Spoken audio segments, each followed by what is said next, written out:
konferensi pers, tetapi kita naik ke live YouTube, live IG, kita mengatakan bahwa sahabat semua, Anda diizinkan untuk upload atau ambil semua informasi tadi, naikkan ke YouTube channel Anda atau ke sosial media Anda. Kalau Anda mendapatkan AdSense, Anda mendapatkan benefit iklan, apapun ambil 100%. Tapi mohon jangan menggunakan nama yang menjadi trademark dari Bosman seperti nama Bosman, Mardigu, Wowi, Sontoloyo, dan lain sebagainya. Anda semua mengerti. Lalu kita melakukan hal yang seperti rutin kita lakukan. Kita memberikan pelajaran-pelajaran yang mungkin lebih spesifik. Kita memberikan julukan kepada orang-orang yang setuju dengan prinsip kita dengan nama New Mind. Sekarang pertanyaan, New Mind itu apa? New Mind adalah yang mereka mempunyai pemahaman terhadap New Economic Model. New Economic Model. Kita adalah kaum secara ekonomi tidak lagi berkiblat pada Adam Smith dan Keynesian. Kita menyebut diri kita adalah post-Keynesian atau Keynesian yang sudah kita lewati. Dan mazhab kita ini dipakai oleh Michael Hudson atau Hudsonian. Michael Hudson dengan Hudson Institute-nya tahun 1971 menyarankan pemerintahan Nixon untuk melepas jaminan emas dalam memprinting dolar.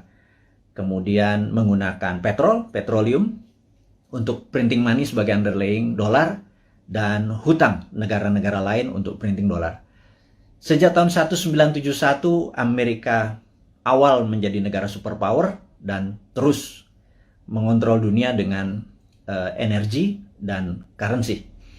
Kemudian Michael Hudson ngajar di Peking University tahun 1989. Partai Komunis Cina mengadopsi Hudsonian atau post-Keynesian sebagai platform ekonomi dalam negerinya. Dan dua negara tersebut sukses dalam 20 tahun dari 89 ke 2008, di mana adalah Olimpiade Beijing waktu itu. Dunia tercengang dalam 20 tahun saja.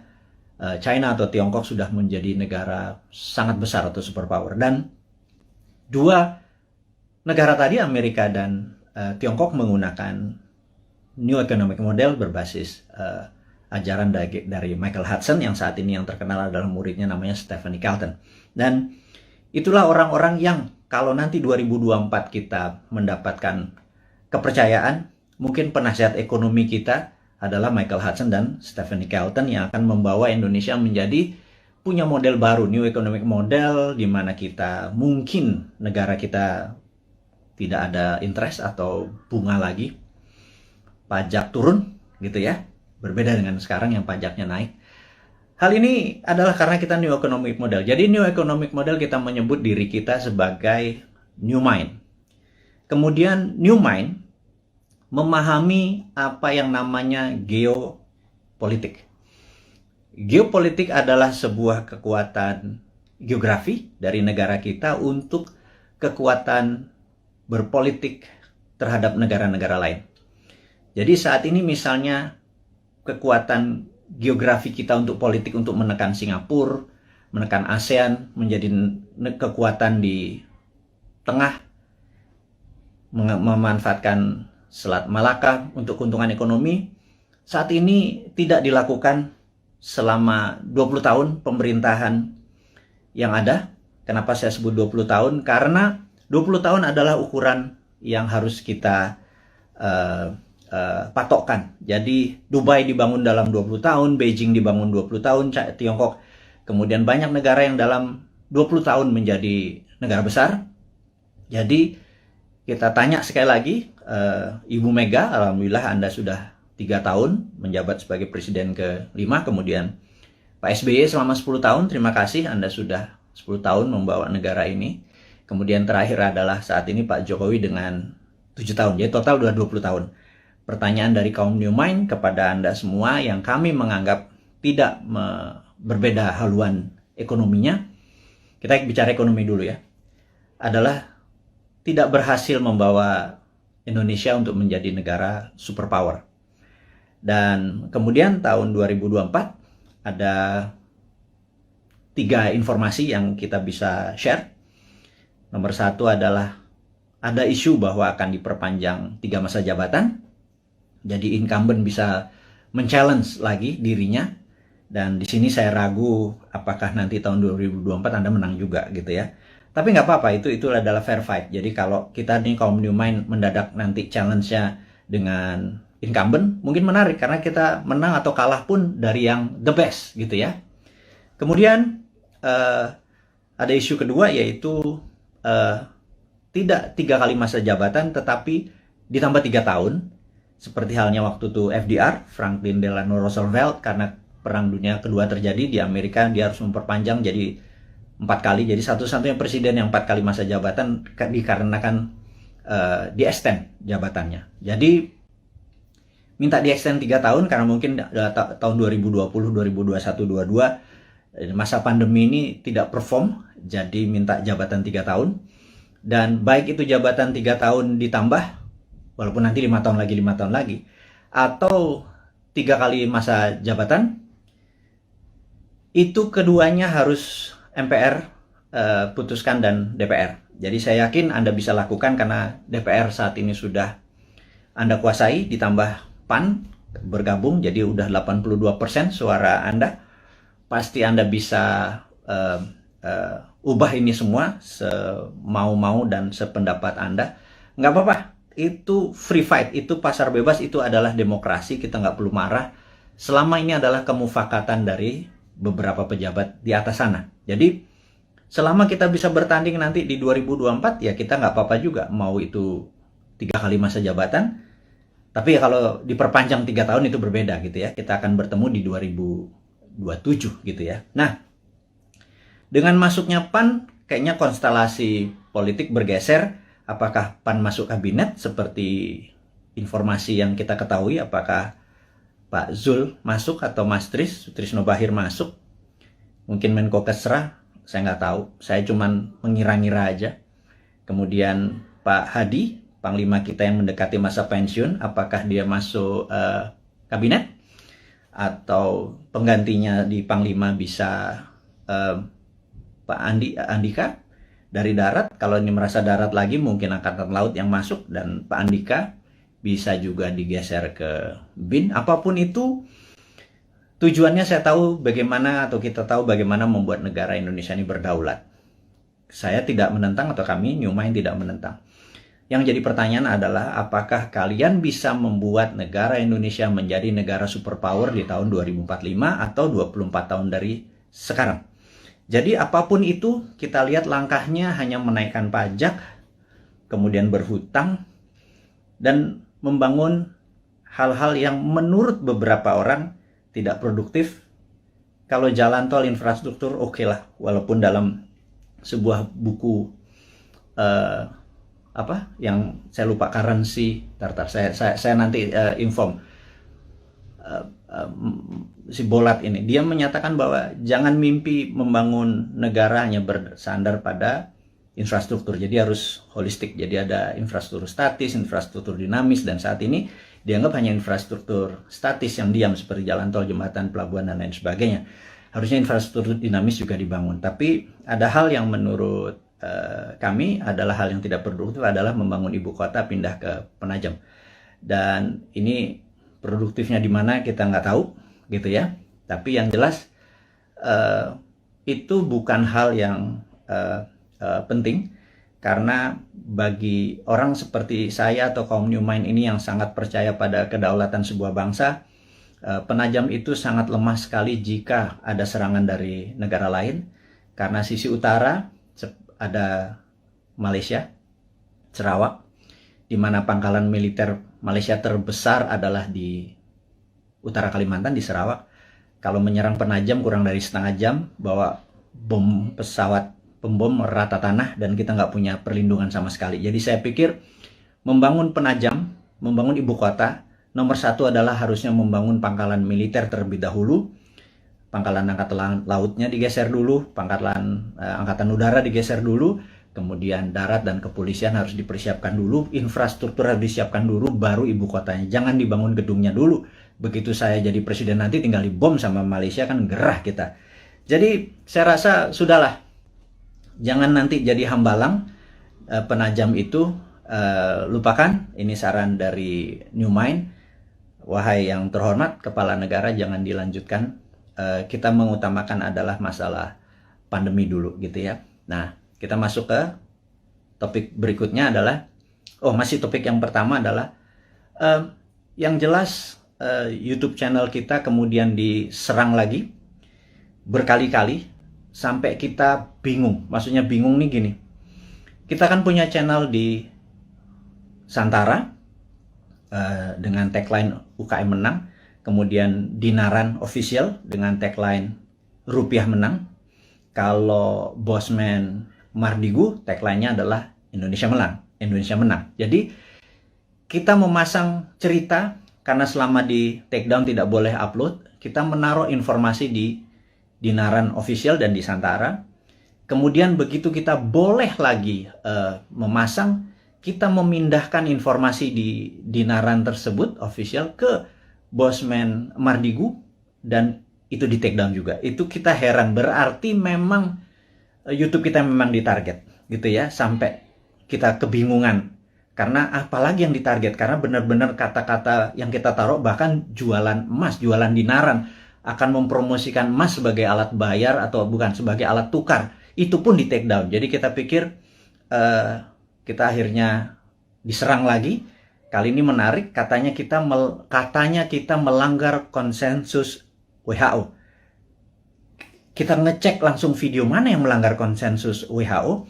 Ternyata di salah satu video, nggak di salah satu, ada 5 video kita tentang BPOM dan vaksin dan COVID. Di situ kita terang-terangan mengatakan kita mendukung vaksinasi, tetapi kita lebih mendukung terapi imunitas. Alias, mereka dites titernya dulu, di mana kalau titernya 150 ke atas atau 200 ke atas, tidak usah vaksin karena antibodinya tinggi. Jangan semua orang dihajar titernya rendah atau tinggi, dihajar semua pakai vaksin, sehingga terjadi pemborosan. Dan menurut kita ini, ada 400 juta vaksin udah dibeli, jangan-jangan dengan 50 juta kalau kita selected mereka yang titernya di bawah 150 antibodinya itu yang divaksin, maka jangan-jangan 80% penduduk kita yang di kampung-kampung sana yang hanya makan tiwul, hanya makan jagung rebus, terus ngopi, terus ngakak-ngakak tuh titernya pada tinggi semua karena bahagia semua. Sementara yang bermasalah nyara orang di kota dan pejabat-pejabat, terutama politikus yang titernya rendah walaupun makannya enak. Mungkin karena duitnya nggak halal kali ya. Mereka-mereka yang dikasih vaksin gitu. Nah, ternyata kita mempromosikan imunoterapi atau terapi imunitas itu dianggap melanggar konsensus WHO. Dan kita di take down lagi. Jadi kita mulai mempelajari apa sih konsensus WHO. Ternyata konsensus WHO itu adalah vaksin itu suggested, atau dalam bahasa Indonesianya vaksin itu disarankan. Sementara kayaknya ya, pemerintah kita kayaknya, sekali lagi ya, mohon maaf nih, kayaknya kalau Anda marah, Anda geeran atau Anda baperan. Kalau baperan jangan jadi pejabat ya. Jadi kayaknya di Indonesia vaksin itu mandatori, diwajibkan.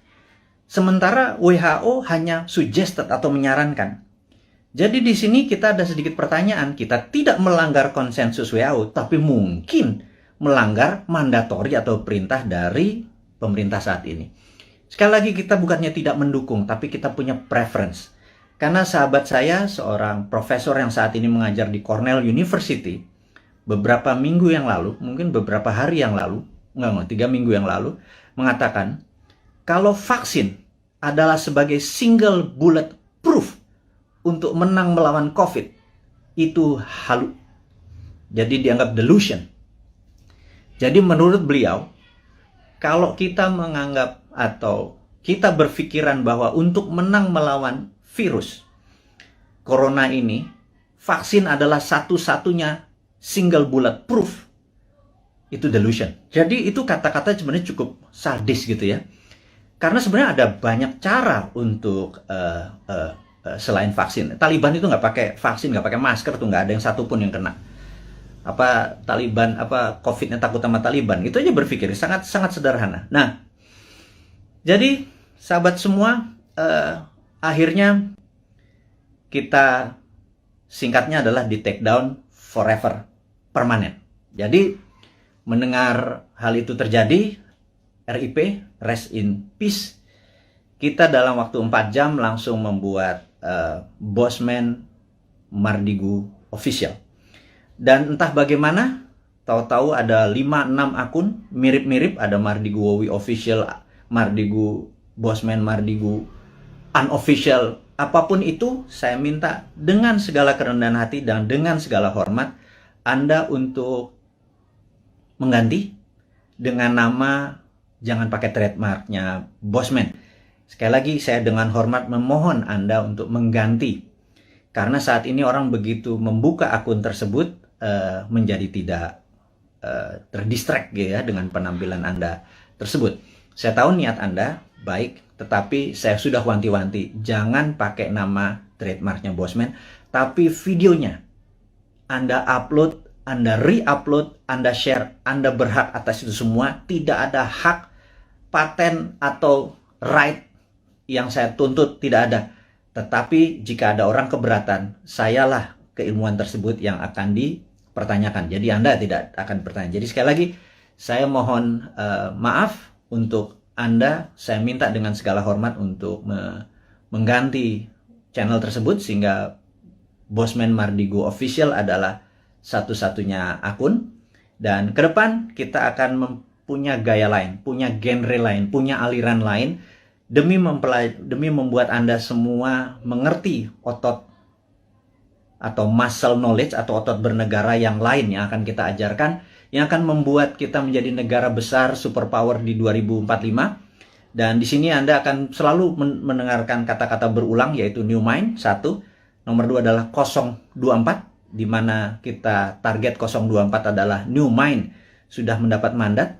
Itu bukan berarti Bosman atau seorang Mardigu menjadi presiden, tapi kita berharap dalam 3 tahun ke depan, ya, kemarin kita udah punya 171 juta viewer. Kalau satu orang menonton 10 video Bosman, maka ada 17 juta sahabat Indonesia yang sudah menonton video Bosman.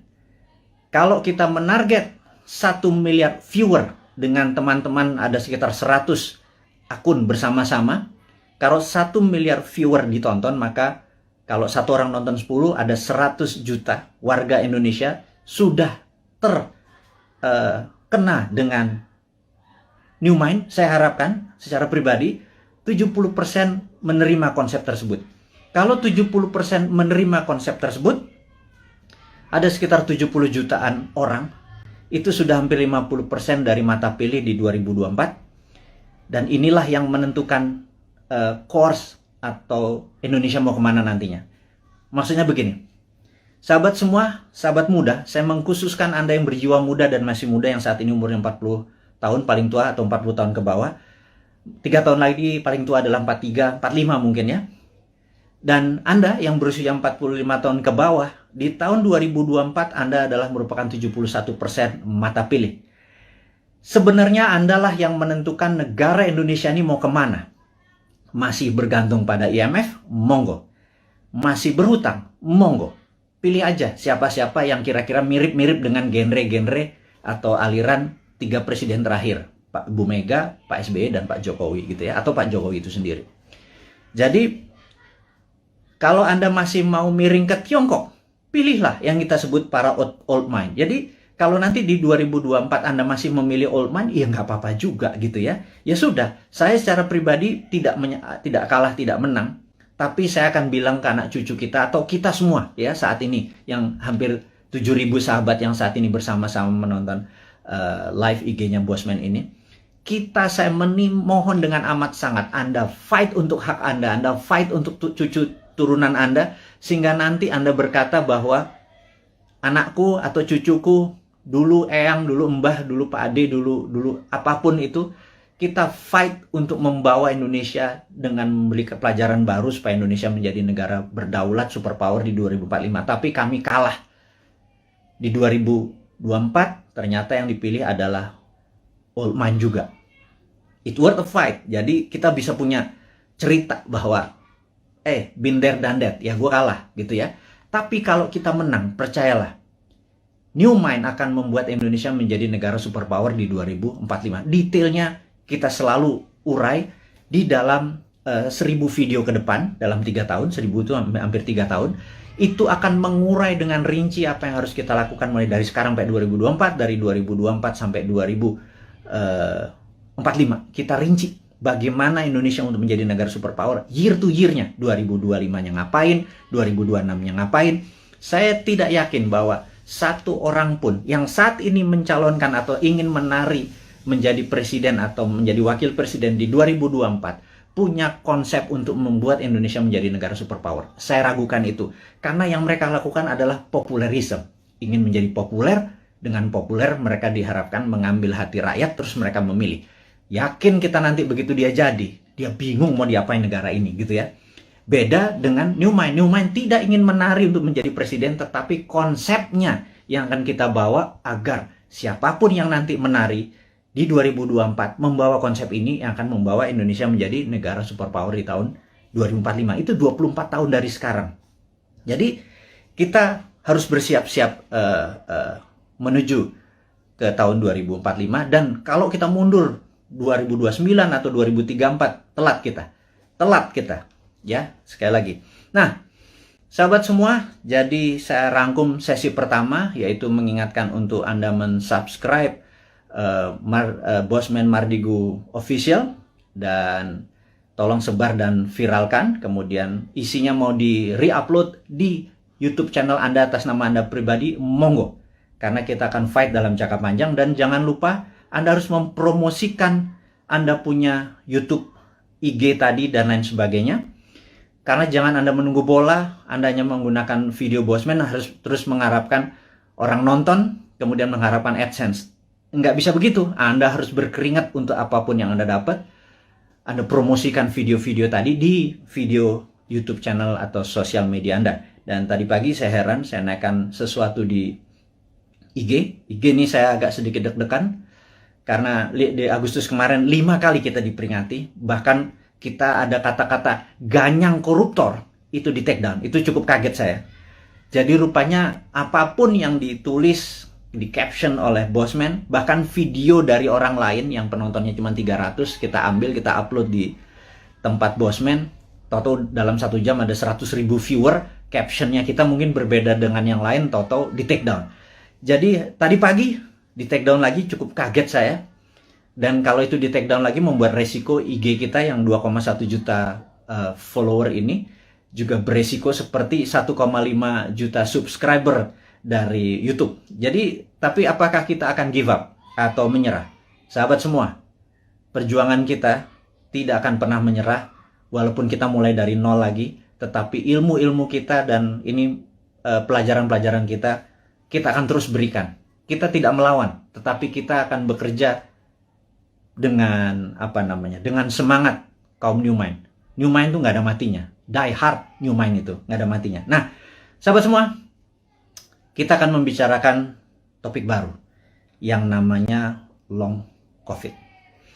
Jadi, sahabat semua, Anda tahu bahwa saya terpapar di bulan November tahun lalu. Kemudian 9 hari saya di rumah sakit. Kemudian pulang. Muscle saya bisa dikatakan shrinking atau mengecil hampir 10-20%. Sehingga sejak bulan Januari saya ada personal trainer hanya untuk membuat muscle saya bergerak. Jadi Anda akan lihat ini saya agak kurus, muka saya agak tirus dan lain sebagainya. Karena muscle saya hilang, asam amino saya seakan-akan dimakan oleh COVID tadi. Dan di sini ada hal yang baru, ternyata saya mengalami apa yang namanya long COVID. Dan alhamdulillah saat ini sedang mengalami terapi dengan stem cell dan growth factor. Ini yang saya akan menceritakan sedikit. Apa itu long COVID? Gitu ya. Jadi sahabat semua, kalau ada pencuri masuk ke sebuah rumah, pencuri itu ingin mencari emas, uang, ATM, kunci mobil, dia bongkar lemari, dia bongkar kulkas, dia bolak-balik sofa, dia apapun di dalam rumah itu berantakan. Dan ketika keluar dari rumah tersebut, ada polisi yang menembak mati. Matilah pencuri tersebut. Tetapi rumah yang tadi dia masuki sudah berantakan. Itu dikatakan badai sitokin. Dan badai sitokin ini memakan waktu untuk penyembuhannya. Karena itu, efek ini disebut atau dinamakan long COVID. Sayangnya ini belum dipromosikan dengan detail dan banyak tentang long COVID. Maka dengan segala kerendahan hati, Bosman adalah orang yang awal-awal menceritakan tentang long COVID. Jadi ada yang efeknya setelah 3-4 bulan, mereka mendapatkan rambutnya rontok. Atau lelo, agak lupa terus lemot otaknya. Ini kok gue ke lantai 2 mau ngapain ya gitu ya. Kemudian ada yang gulanya yang biasanya normal 100 toto menjadi 300. Atau asam uratnya naik. Atau setiap malam berdebar-debar gitu ya. Sahabat semua, ada 4 juta saudara kita terpapar COVID dan menjadi penyintas. Sudah sembuh. Dari COVID-nya. 50% katakanlah yang 2 juta itu menjadi normal kembali. Tetapi yang 2 juta ini saat ini mengalami efek long COVID mulai dari yang kecil sampai yang severe atau yang parah. Dan sebagaimana kita ketahui bahwa 90% korban meninggal karena COVID, COVID-nya sudah negatif. Alias kena badai sitokin atau organ-organ tubuhnya terkena pengaruhnya tadi. Jadi sahabat semua, bagaimana solusi long COVID ini gitu ya. Saya akhirnya sangat serius mendalami ini. Saya bergabung dengan beberapa dokter yang saya anggap mereka adalah pejuang-pejuang kesehatan. Kami memfokuskan dengan stem cell dan growth factor. Dan alhamdulillah siapapun yang terkena COVID, kami injeksi, kami tidak minta bayaran. Siapapun yang terkena long COVID, kami injeksi, tidak meminta bayaran. Dan saat ini Anda bisa cek di YouTube channel yang nanti akan kita sebarkan dan di IG. Siapapun yang terkena ingin menggunakan stem cell dan growth factor, dan ini cukup mahal. Satu injeksi itu 1 juta rupiah, saya nggak peduli. Kita sudah hampir 3.000 orang kita lakukan dan alhamdulillah sudah hasilnya sangat positif dengan tingkat kesuksesan 98%. Ini akan kita promosikan besar-besaran sebentar lagi. Tentunya setelah kita masih terbatas, tapi ini adalah penyelidikan yang sudah 5 tahun berjalan. Kita gaspol, intinya adalah kita ingin berkontribusi, kita harapkan 1 juta orang. Entah itu yang terpapar atau kena long COVID, kita kasih free. Ini proyek agak utopia, agak gila sedikit. Tapi itulah New Mind. Tidak minta sumbangan pemerintah, tidak minta sumbangan apapun, tetapi kalau Anda kami tolong, dan rambut Anda yang rontok tahu-tahu tumbuh kembali setelah beberapa kali diinjeksi, kami mohon dengan hormat. Anda gratis. Tapi kalau Anda mau berkontribusi untuk menolong sesamanya, terserah. Mulai dari 0 sampai tak terhingga, Anda lakukan pembayaran atau tidak sama sekali, kita nggak peduli. Kita punya cara lain. Jadi intinya adalah stem cell dan growth factor ini akan menjadi senjata kita untuk menolong teman-teman yang long COVID. Saya tahu di antara 6.000 saat ini hampir 7.000 ada mereka yang jadi yang saat ini gue deg-degan kalau malam itu jangan-jangan long COVID karena gue udah penyintas COVID. Ini yang membuat gula gue naik, ini membuat dimmer gue naik dan lain sebagainya. Yuk kita diskusi lebih detail lagi tentang hal ini. Anda boleh DM atau nanti komen di IG kita atau di YouTube channel kita. Karena kita akan merinci sekali lagi. Jadi ini berbeda sekarang YouTube-nya dengan YouTube yang dulu. Kita akan lebih banyak kontribusi-kontribusi ini.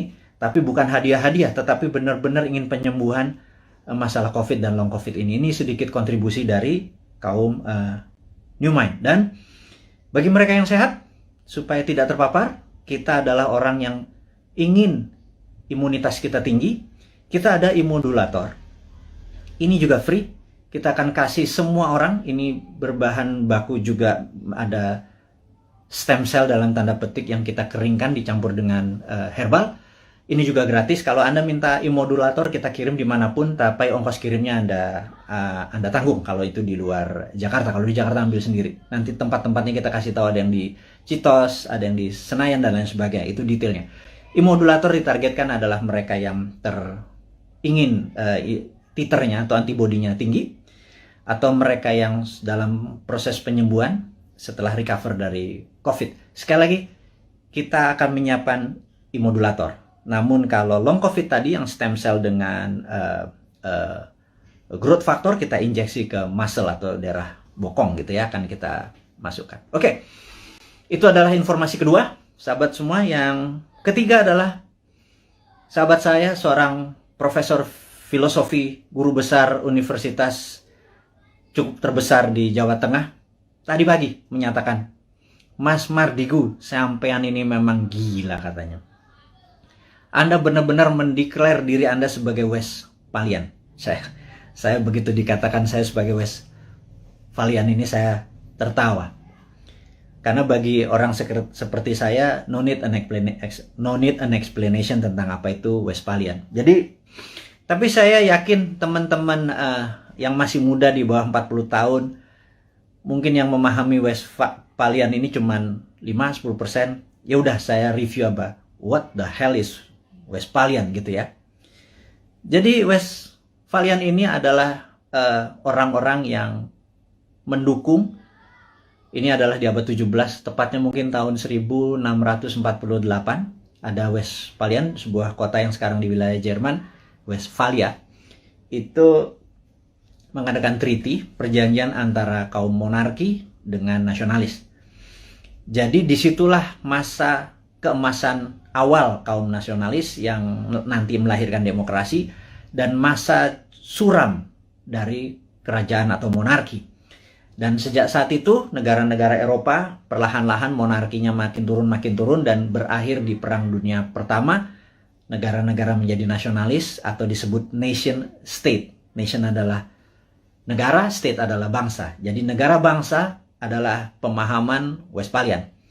Kemudian di Perang Dunia Pertama, Westphalian menguasai 80% dunia, monarkinya nggak sampai 20%. Kemudian di 1945 Perang Dunia Kedua, ada 100 negara lahir dan semua adalah Westphalian, sehingga monarki menjadi mengecil. Tapi orang-orang monark ini melakukan memutasi. Mereka menjadi raja-raja seperti Rothschild, Oppenheimer, dan lain sebagainya. Ada 13 raja-raja, keluarga raja-raja, dalam tanda petik, bukan raja beneran, tapi raja ekonomi. Nah, mereka inilah yang mulai menggarap dunia tahun 50-an, 60-an, 70-an terus. Dan mereka yang kita sebut sekarang dengan nama globalis. Jadi globalis ini anti-nation, anti-negara, anti-bangsa. Globalis hanya peduli pada NIK, nomor induk kependudukan. Mereka hanya peduli pada numbers dan sertifikasi. Jadi saya tidak menentang vaksin, saya menentang sertifikasi. Jadi ini jelas ya posisi saya ya. Saya anti sertifikasi, saya anti dimonitor, saya anti diikuti, dibedah. Kita kemana aja, masuk ke mall, keluar mall, masuk ke sini, kita dibedah, kita diikuti, dan ada nomor serinya. Itu adalah cita-cita globalis dari dulu. Kita sebagai kaum Westphalian yang nasionalis patriotik, kita menganggap bahwa mereka adalah common enemy atau musuh bersamanya. Dan globalis ini di belakang Tiongkok dan di belakang Amerika dan negara-negara lemah. Jadi kita takutkan negara tetangga ini sudah terpengaruh dengan globalis, sehingga kita kaum nasionalis, kaum Westphalian ini ya dibungkam, entah di YouTube-nya, entah di IG-nya, tahu-tahu kita dibungkam karena mereka tidak ingin semangat nasionalis seperti yang Pak Karno promosikan menjadi penghalang kesuksesan mereka mensertifikasi dan memberikan numbers kepada penduduk dunia. Tapi kata-kata guru besar tadi tentang kita adalah Westphalian dan diserang untuk dibungkam membuat saya tertohok. Intinya adalah benar juga ya. Jangan-jangan itu yang terjadi.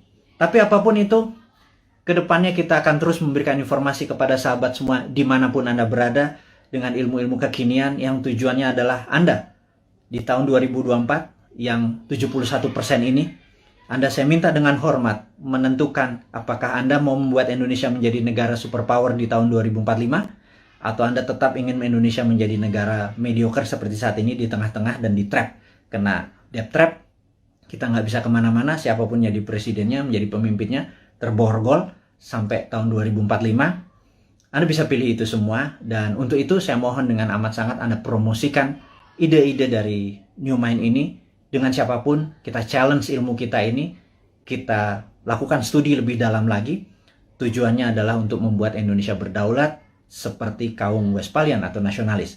Tapi kalau Anda memilih menjadi sama globalis, monggo juga 2024 kita memilih enggak, kita bukan nasionalis, kita setuju sama globalis, kita ikut Tiongkok, kita ikut Amerika, kita ikut IMF, kita ikut obor, kita ikut globalis, silahkan juga. Itu ada pilihan Anda. Tapi saya secara pribadi menyatakan diri saya anti globalis, saya Westphalian, saya nasionalis, saya patriotis, dan saya harap mereka-mereka yang mengadopsi New Mind berpendapat bahwa kita anti bunga, deposito kita tidak ada bunga, rupiah kita berputar, dan salah satu transaksinya kita nanti bisa menggunakan alat tukar baru yang namanya emas, di mana cadangan deposito emas kita cukup besar yang bisa menjadi underlying dari transaksi menggunakan emas. Ini adalah prinsip-prinsip New Mind. Sahabat semua, kita sudah bersama-sama hampir 1 jam. Ada 3 topik hari ini yang kita diskusikan. Saya harap video ini bisa Anda tonton sekali lagi untuk memahami maksud-maksud kita ke depan. Kita tidak anti vaksin, kita anti sertifikasi, kita dukung pemerintah dengan vaksinasi, kita dukung dengan strategi menyelesaikan masalah long COVID dan COVID dengan saat ini kita menggunakan stem cell dan growth factor, dan itu sifatnya free, kita dukung. Jadi kita menganggap bahwa vaksin sebagai single bullet proof itu harus ada solusi lain, jangan satu-satunya vaksin, yaitu kita menggunakan solusi dengan stem cell dan growth factor. Yang kedua, kita mengingatkan ada yang namanya long COVID. Long COVID adalah efek setelah terpapar COVID yang saat ini kita duga ada 2 juta sahabat kita, mulai yang terkena dari yang paling ringan hingga yang paling berat. Dan ini akan kita gratiskan semua pengobatannya, dan nanti diskusinya kita ada di DM, di sosmed kita, atau nanti akan informasikan ke YouTube.